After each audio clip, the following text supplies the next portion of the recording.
Kemudian prinsip yang ke-10 adalah mulazamatu adabil ilmi, senantiasa menjaga adab.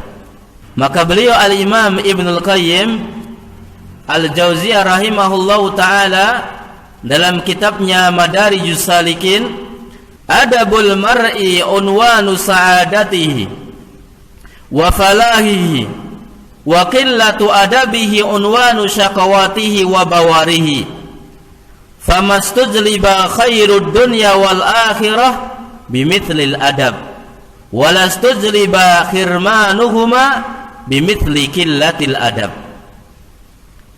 Tingginya adab seseorang adalah pertanda kebahagiaan dan keberuntungan dia. Jadi adab seseorang yang bagus itu tanda kebahagiaan dan juga tanda kemenangan dirinya. Sedangkan minimnya adab seseorang maka alamat dari sengsara dan kegagalannya. Jadi memang kita harus bekali anak-anak kita dengan adab, dengan adab. Apalagi orang tua di zaman sekarang, ketika santri pulang, anaknya pulang, kadang nggak ditanya gimana baca kitabnya. Ngertinya di rumah adabnya bagus, sudah seneng ya kan. Tapi kalau di rumah tidur terus, walaupun pinter, walaupun ranking, ya, di pondok, kira-kira gimana orang tua?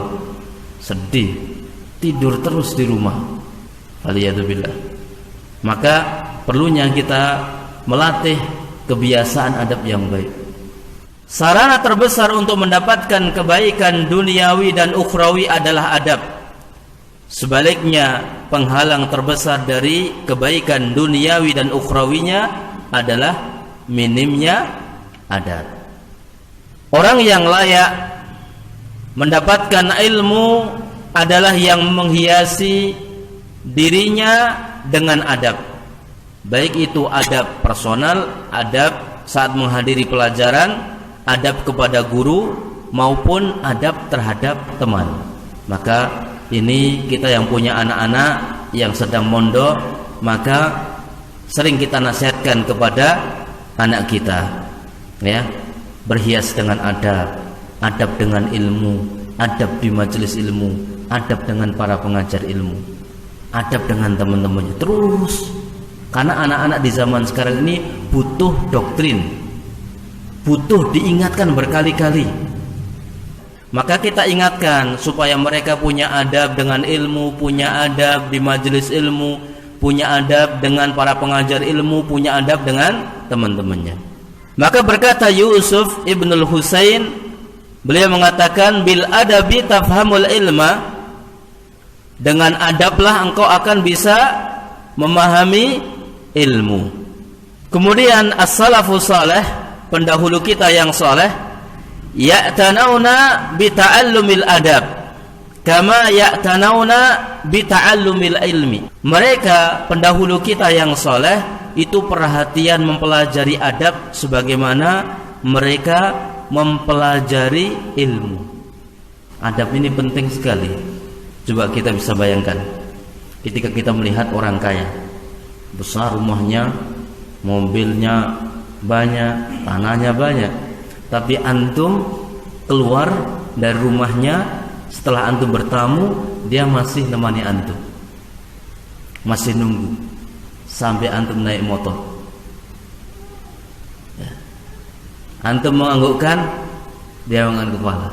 Sederhana tapi sangat bermakna. Dia orang kaya tapi tidak sombong. Saya mengambil pelajaran besar ketika di sana ada orang kaya tapi masya Allah, ya. Setiap saya mau pulang dari rumahnya, kalau saya pas pakai motor ya, dia tunggu sampai saya naik motor. Kalau saya naik mobil sampai di yang markiri, sampai saya pamitan gini, beliau angkat tangan. Masya Allah. Kadang kita perlu belajar adab-adab, bagaimana kita terkait dengan ikram ad-dhuyuf. Masya Allah. Maka itu saya praktekkan akhirnya, saya belajar dari beliau. Jadi setiap tamu saya tunggu sampai. Karena itu harus melatih kita. Jadi kadang kita ini perlu latihan, melatih diri. Tapi jangan dipilih yang kaya aja ya. Mentang-mentang tamunya enggak bawa mobil, terus antum biarin aja, antum langsung tutup pintu. Dah, semuanya, ya, semua yang bertamu begitu. Sampai dia pulang baru antum masuk. Kecuali antum ada udzur syar'i. Dan ini penting, sederhana tapi penting. Nah, ya. Berkata Ibnu Sirin, kanu yata'allamuna al-huda kama yata'allamuna al-ilma. Ibnu Sirin rahimahullahu ta'ala menuturkan, para salaf mempelajari adab sebagaimana mereka mempelajari ilmu. Ya, Masya Allah. Bahkan sebagian ulama mendahulukan belajar adab sebelum belajar ilmu. Bal inna ta'ifatan minhum yuqaddimuna ta'allumahu ala ta'allumil ilmi. Bahkan sebagian ulama mendahulukan belajar adab sebelum belajar ilmu.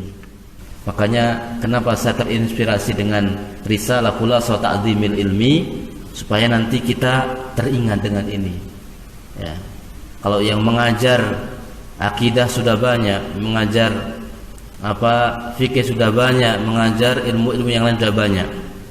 Tapi saya akan mulai dari kitab adab ini. Dan ini sudah sampai 10. Ya, mudah-mudahan segera selesai. Nanti baru ganti kitab yang lainnya. وذكر فإن الذكرى تنفع المؤمنين.